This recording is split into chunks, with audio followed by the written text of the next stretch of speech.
السلام عليكم ورحمة الله وبركاته نحمده ونصلي على رسوله الكريم أما بعد فأعوذ بالله من الشيطان الرجيم بسم الله الرحمن الرحيم رب اشرح لي صدري ويسر لي أمري واحلل عقدة من لساني يفقهوا قولي ربنا زدنا علما اللهم فقهنا في الدين آمين يا رب العالمين۔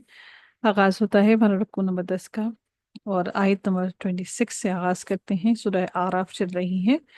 سورۃ الاعراف کے اندر ہم اس کی تفسیر کو دیکھتے ہیں کہ اللہ رب العزت اس کے اندر رکوع نمبر 10 کے اندر کیا ارشاد فرماتے ہیں، اس کو تفسیر کو سمجھنے کی کوشش کرتے ہیں۔ اللہ تعالیٰ ارشاد فرماتے ہیں یا بنی آدم قد انزلنا علیکم لباسا یواری سوآتکم وریشن۔ اللہ تعالیٰ فرماتے ہیں کہ اے اولاد آدم، یقیناً ہم نے تم پر لباس اتارا ہے جو تمہاری شرمگاہوں کو چھپاتا ہے اور زینت ہے یہ۔ اس آیت کا شان نزول اگر دیکھیں تو بغوی رحمۃ اللہ علیہ نے لکھا ہے کہ جاہلیت کے زمانہ میں لوگ کعبہ کا طواف ننگے ہو کر کیا کرتے تھے۔ مرد دن میں اور عورتیں رات میں طواف کیا کرتی تھیں۔ ان کا قول تھا کہ جن کپڑوں میں ہم نے گناہ کیے ہیں ان کو پہنے ہوئے ہم طواف نہیں کریں گے۔ اس پر اللہ تعالیٰ نے جب یہ آیت نازل فرمائی اور قتادہ نے کہا، قتادہ رحمۃ اللہ علیہ نے کہا کہ عورت دوران طواف اپنی شرمگاہ پر ہاتھ رکھے ہوئے کہتی تھی، آج اس کا کچھ حصہ کھلا ہو یا سب برہنہ ہو، میں اس کو کسی کے لیے حلال نہیں کروں گی۔ اس پر اللہ تعالیٰ نے کپڑے پہننے کا حکم دیا اور فرمایا کہ ہم نے تمہارے لیے لباس پیدا کیا ہے۔ لباس انسان کی ضروریات کی تکمیل کرتا ہے، اور اللہ تعالیٰ نے یہاں پر خاص طور پہ یہ فرمایا کہ اے اولاد آدم، یہاں صرف ایمان والوں کو مخاطب نہیں کیا گیا بلکہ ساری کی ساری اولاد آدم کا ذکر کیا گیا ہے۔ اولاد آدم کو مخاطب کیا گیا ہے۔ تمام کے تمام اولاد آدم میں مشرکین، منکرین، کافر، عیسائی، یہودی، تمام کے تمام لوگ شامل ہو جاتے ہیں۔ اس لیے اللہ تعالیٰ نے یا بنی آدم، آل آدم کو کا ذکر کیا۔ پھر میرے رب نے فرمایا قد انزلنا علیکم لباسا، یقیناً ہم نے تم پر لباس اتارا ہے۔ اللہ تعالیٰ نے اپنا احسان بیان فرمایا ہے کہ اس نے انسان کے لیے لباس نازل کیا، یعنی کہ اس کو پیدا کیا اور اس کا رزق دیا تاکہ عبادت اور اطاعت میں مدد ملے انسان کو۔ لباس انسان کی فطری ضروریات کو پورا کرتا ہے۔ اللہ تعالیٰ نے انسان کو ایسا جسم دیا ہے کہ اس کے لیے قابل شرم حصے کھلے ہیں۔ اللہ تعالیٰ نے انسان کی فطری جذبہ شرم اور حیا کے لیے اس کی فطرت پر لباس کا الہام کیا ہے تاکہ وہ اپنی عقل سے کام لے اور اپنے لباس، اللہ تعالیٰ نے جو اس کے لیے لباس فراہم کیا ہے، اس سے اپنے آپ کو ڈھانپ لے۔ پھر میرے رب نے ارشاد فرمایا کہ یواری سوآتکم وریشن، جو تمہاری شرمگاہوں کو چھپاتا ہے اور یہ زینت بھی ہے۔ اس میں اشارہ ہے کہ ستر پوشی اور لباس انسان کی فطری خواہش اور ضرورت ہے۔ کسی بھی مذہب سے تعلق رکھنے والا اس بات کا پابند ہے کہ وہ اپنے آپ کو لباس میں چھپا لے۔ تین قسم کے لباسوں کا ذکر فرمایا گیا ہے، لباسائیں یواری سوآتکم۔ اس میں یواری جو لفظ ہے اس کا معنی ہے چھپانے کے، اور سوآتن کا معنی ہے، سوآتن کا جو معنی ہے اس کا معنی ہے ان اعضاء انسانی کو کہا جاتا ہے جن کے کھلنے کو انسان فطری طور پر برا محسوس کرتا ہے اور شرم محسوس کرتا ہے۔ اس کا مطلب یہ ہے کہ ہم نے تمہاری صلاح اور فلاح کے لیے ایک ایسا لباس اتارا ہے جس سے تم اپنے قابل شرم اعضاء کو چھپا سکو۔ اس کے بعد فرمایا وریشن، ریش اس لباس کو کہا جاتا ہے جو آدمی زینت اور خوبصورتی اور جمال کے لیے استعمال کرتا ہے۔ اس سے مراد یہ ہے کہ صرف سطر چھپانے کے لیے تو مختصر سا لباس کافی ہوتا ہے، مگر ہم نے تمہیں اس سے زیادہ لباس اس لیے عطا کیا کہ تم اس کے ذریعے سے زینت اور اپنے حسن کو حاصل کر سکو اور شائستہ اور خوبصورت لگو۔ اس میں لباس کے دو فائدے بتائے گئے ہیں، ایک سطر پوشی کے، دوسرے سردی اور گرمی سے حفاظت اور آرائش بدن۔ اور پہلے بہت سارے فائدے اس کے اندر انسان کو سطر پوشی کے بعد مل جاتے ہیں، اور یہی اس کو عام جانوروں سے مختلف کرتا ہے۔ جس طرح جانور اپنے اعضاء کو چھپا نہیں سکتے ہیں، اللہ تعالیٰ نے انسان کو لباس دے کر جانوروں سے مختلف کر دیا۔ اسلام میں سطر کی ڈھانکنے کی اس قدر تاکید فرمائی گئی ہے کہ تنہائی میں بھی ننگا رہنے کی اجازت نہیں ہے۔ سنن ترمذی میں ہے کہ معاویہ بن حیدہ رضی اللہ تعالیٰ عنہ کہتے ہیں کہ میں نے کہا اللہ کے رسول، ہم اپنی شرمگاہیں کس قدر کھول سکتے ہیں اور کس قدر چھپانا ضروری ہے؟ تو آپ صلی اللہ علیہ وآلہ وسلم نے فرمایا تم اپنی شرمگاہ اپنی بیوی اور اپنی لونڈی کے سوا ہر ایک سے چھپاؤ۔ میں نے پھر کہا جب لوگ مل جل کر رہ رہے ہوں تو ہم کیا اور کیسے کریں؟ آپ صلی اللہ علیہ وآلہ وسلم نے فرمایا تب بھی تمہاری ہر ممکن کوشش یہی ہونی چاہیے کہ تمہاری شرمگاہ کوئی نہ دیکھ سکے۔ میں نے پھر کہا اللہ کے نبی جب آدمی تنہا ہو تو آپ صلی اللہ علیہ وآلہ وسلم نے فرمایا لوگوں کے مقابل اللہ تو اور زیادہ مستحق ہے کہ اس سے شرم کی جائے۔ یعنی آپ لوگوں سے شرم کر کے اپنے آپ کو چھپاتے ہیں، تو نبی پاک صلی اللہ علیہ وآلہ وسلم نے فرمایا کہ لوگوں سے کے مقابلے میں اللہ تو سب سے زیادہ مستحق ہے کہ اسے شرم کی جائے۔ اس لیے انسان کو سمجھ لینا چاہیے کہ لباس ایسا ہو جو انسان کو شرم اور حیا کا پیکر ہو، اس کی جسم کو برہنہ نہ کرے۔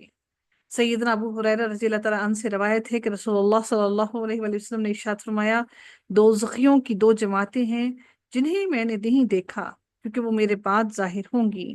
اول تو وہ لوگ جن کے پاس بیلوں کی دموں کی طرح کوڑے ہوں گے، ان سے لوگوں کو مارا کریں گے، اور دوسرے جماعت ایسی عورتوں کی ہوگی جو کپڑے پہنے ہوئے بھی ننگی ہوں گی، مردوں کو مائل کرنے والی اور خود ان کی طرف مائل ہونے والی ہوں گی۔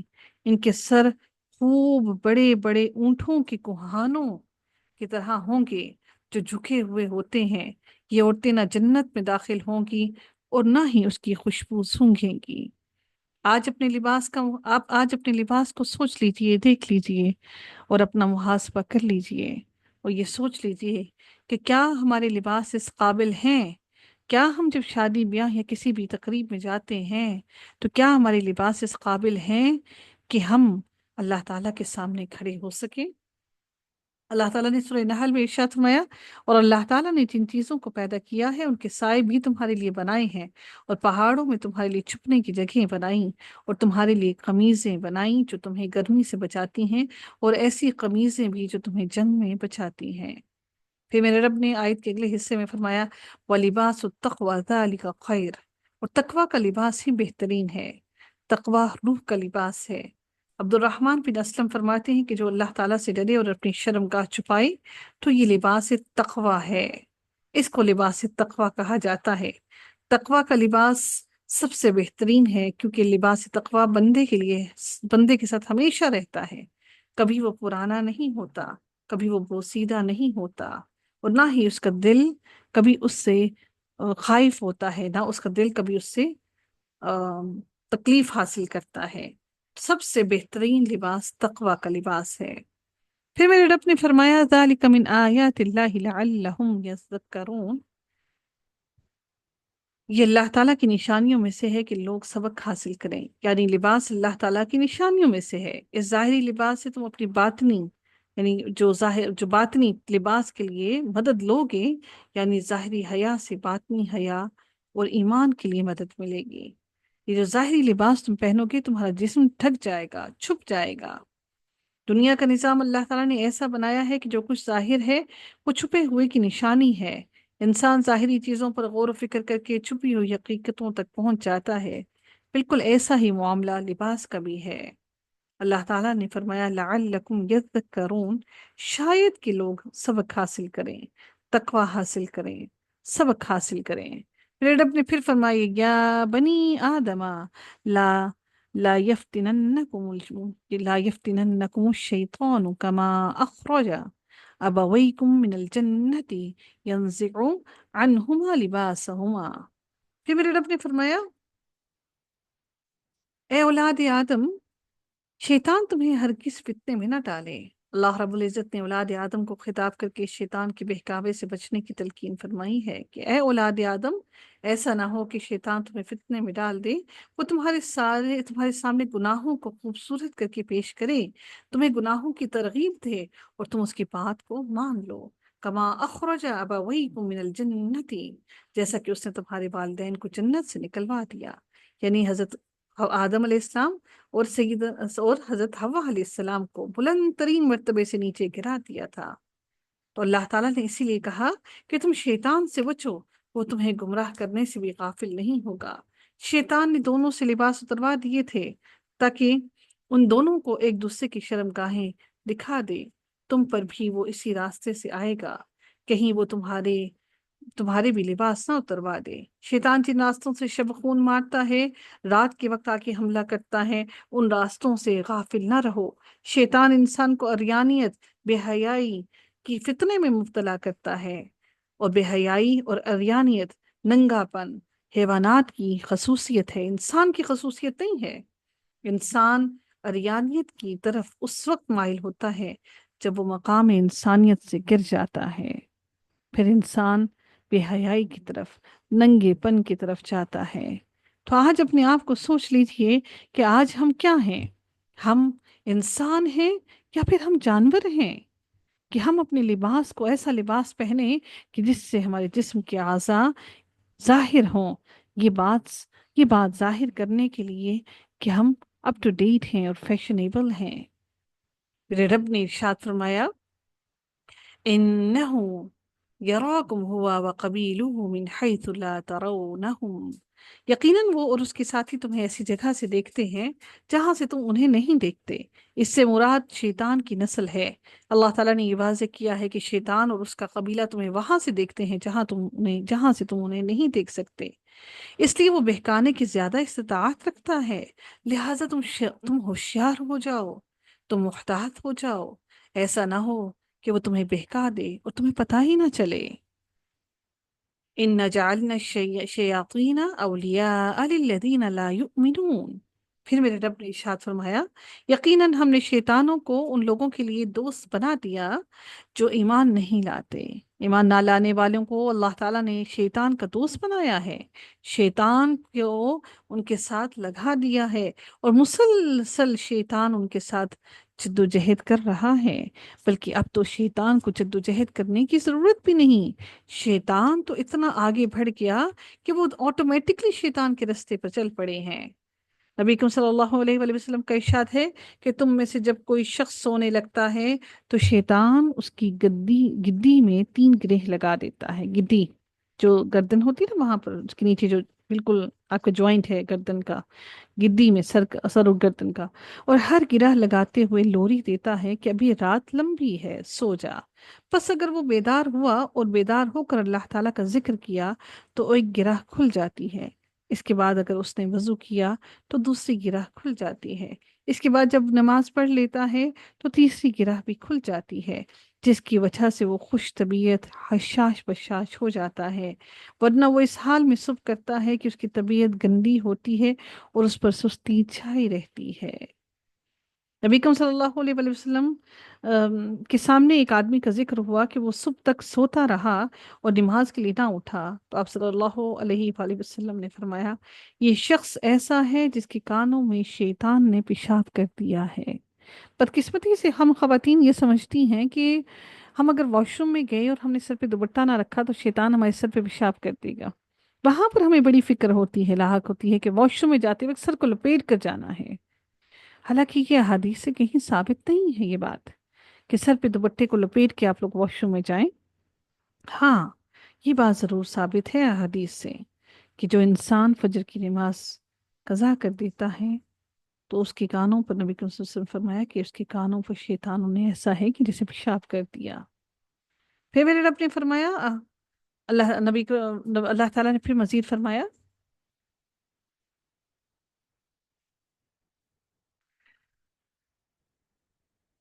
افتتخذونه وذريته اولیاء من دونی وهم لکم عدو بئس للظالمین بدلا، تو کیا تم میری بجائے اسے اور اس کی اولاد کو دوست بناتے ہو حالانکہ وہ تمہارے دشمن ہیں؟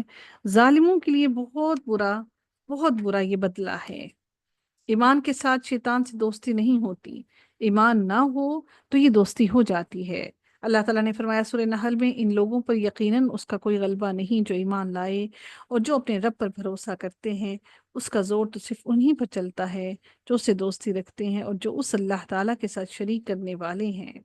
نبی کریم صلی اللہ علیہ وسلم نے فرمایا کہ قضاء حاجت کی جگہیں شیاطین کے حاضر ہونے کی جگہ ہیں، اس لیے جب تم میں سے کوئی شخص قضاء حاجت کے لیے جائے تو اللہ تعالیٰ سے ان کلمات کے ساتھ یوں دعا مانگے، اعوذ باللہ من الخبث والخبائث، میں اللہ تعالیٰ سے پناہ مانگتا ہوں شیاطین سے اور ان کے مردوں سے اور ان کی عورتوں سے۔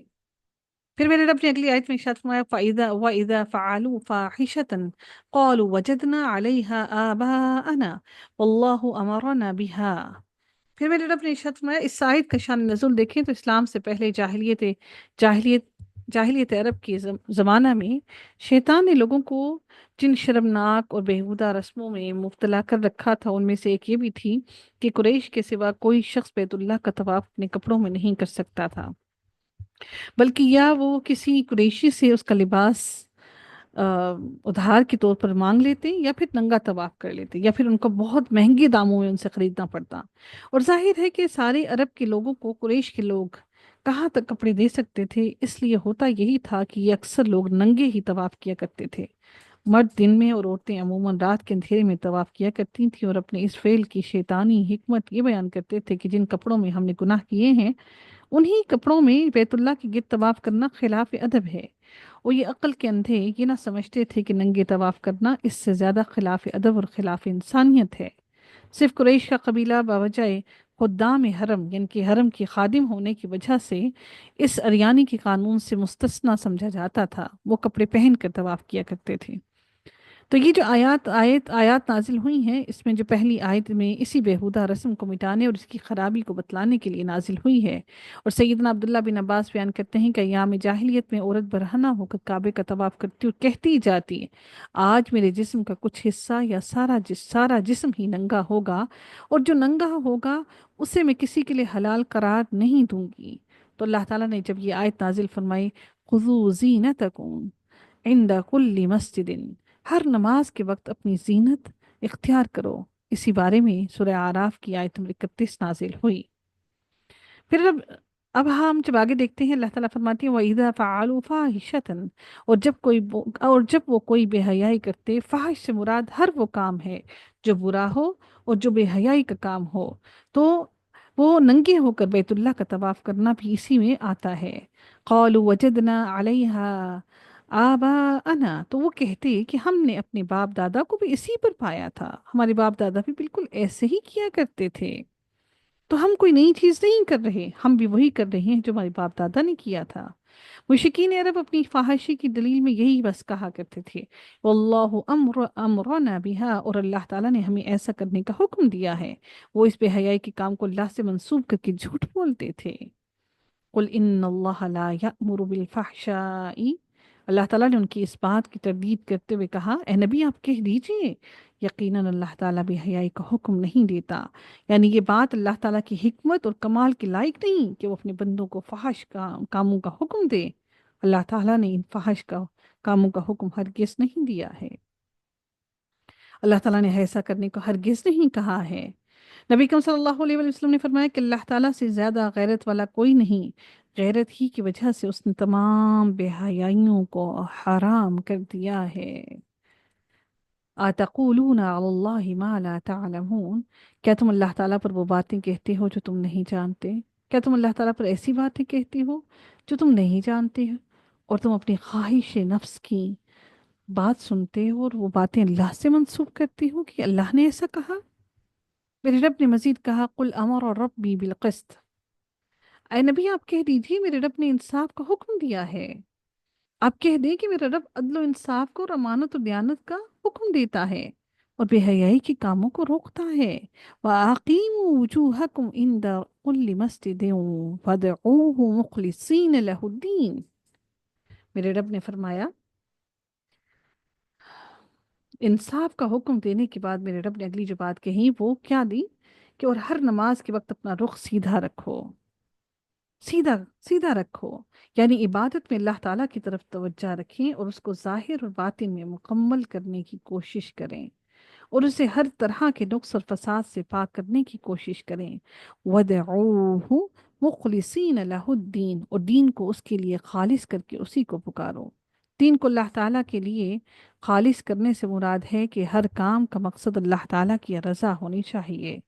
کما بدأکم تعودون، جیسے اس نے تمہاری ابتدا کی اسی طرح تم دوبارہ لوٹائے جاؤ گے۔ یعنی تمہیں مرنے کے بعد دوبارہ زندہ کیا جائے گا۔ وہ ذات جس نے تخلیق کی ابتدا کی تمہیں، جس طرح سے اس نے تمہیں بنایا، اس کے لیے بہت آسان ہے کہ تو تمہیں وہ اٹھانے کے بعد واپس ایسے ہی بنا دے۔ سیدنا عبداللہ بن عباس بیان کرتے ہیں کہ رسول اللہ صلی اللہ علیہ وآلہ وسلم ہمیں باز کرنے کے لیے جب کھڑے ہوئے تو آپ صلی اللہ علیہ وسلم نے فرمایا، لوگو تم اللہ تعالیٰ کی جناب میں برہنہ پاؤں، برہنہ جسم اور بغیر ختنوں کی جمع کیے جاؤ گے۔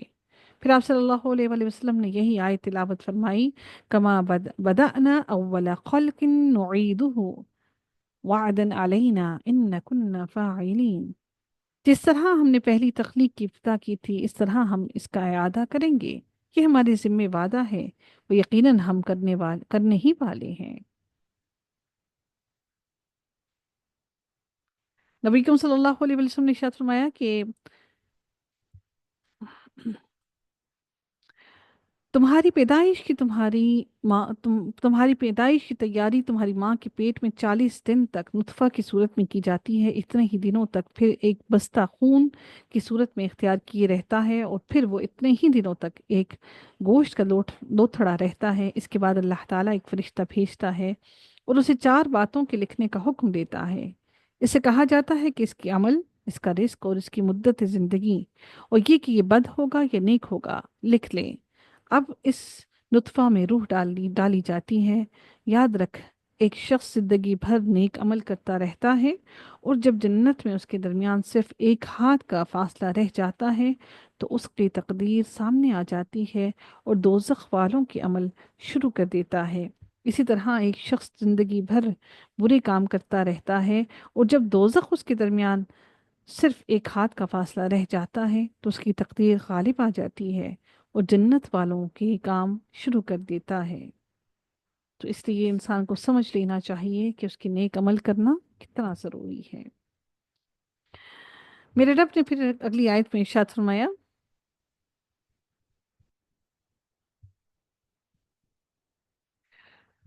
فریقا ہدا وفریقا حق علیہم الضلالۃ انہم اتخذوا الشیاطین اولیاء من دون اللہ ویحسبون انہم مہتدون۔ فریقاً ہدا، ایک گروہ کو اس نے ہدایت دے دی ہے۔ اس سے مراد یہ ہے کہ ایک گروہ کو اللہ تعالیٰ نے ہدایت کی توفیق دے دی، ان سے رکاوٹیں دور کر دیں، وہ ایمان لے آئے، رسولوں کے راستے پر چل پڑے، کتاب کی تعلیمات پر عمل کرنے لگے۔ وہ فریقاً حق علیہم الضلالہ، اور دوسرے گروہ پر گمراہی ثابت ہو گئی، وہ گمراہ ہو گئی، اور گمراہی میں اللہ تعالیٰ نے ان پر مسلط کر دی، گمراہی ان پر چسپاں کر دی۔ انہم اتخذوا الشیاطین اولیاء من دون اللہ، یقیناً انہوں نے اللہ تعالیٰ کو چھوڑ کر شیطانوں کو دوست بنا رکھا ہے۔ اس سے مراد ہے کہ انہوں نے اللہ تعالیٰ کو چھوڑ کر شیاطین کو دوست بنایا اور کھلے خسارے کا سودا کر لیا، اللہ سے دوستی نہ کی بلکہ شیاطین کو دوست بنا لیا۔ وَيَحْسَبُونَ أَنَّهُمْ مُهْتَدُونَ، پھر میرے رب نے ارشاد فرمایا وَيَحْسَبُونَ أَنَّهُمْ مُهْتَدُونَ، اور وہ سمجھ رہے ہیں کہ بلا شبہ وہی ہدایت پانے والے ہیں، جو اپنے آپ کو ہدایت کے راستے پر سمجھتا ہے حالانکہ وہ گمراہ ہوتا ہے اور وہ گمراہی کے راستے پر ہوتا ہے۔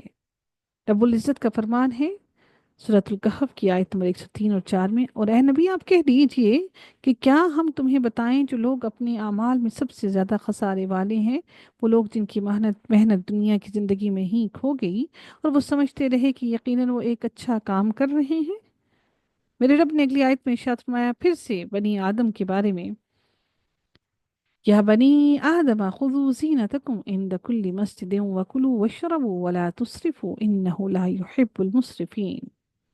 سیدنا عبداللہ بن عباس بیان کرتے ہیں کہ ایام جاہلیت میں عورت برہنہ ہو کر کعبہ کا طواف کرتی اور کہتی، آج میرے جسم کا کچھ حصہ یا سارا جسم ہی ننگا ہوگا، اور جو ننگا ہوگا اسے میں کسی کے لیے حلال قرار نہیں دوں گی۔ تو اللہ تعالیٰ نے پھر یہ آیت اس کے لیے ہی دوبارہ یہی آیت نازل ہوئی کہ ہر نماز کے وقت اپنی زینت اختیار کرو، اسی بارے میں نازل ہوئی۔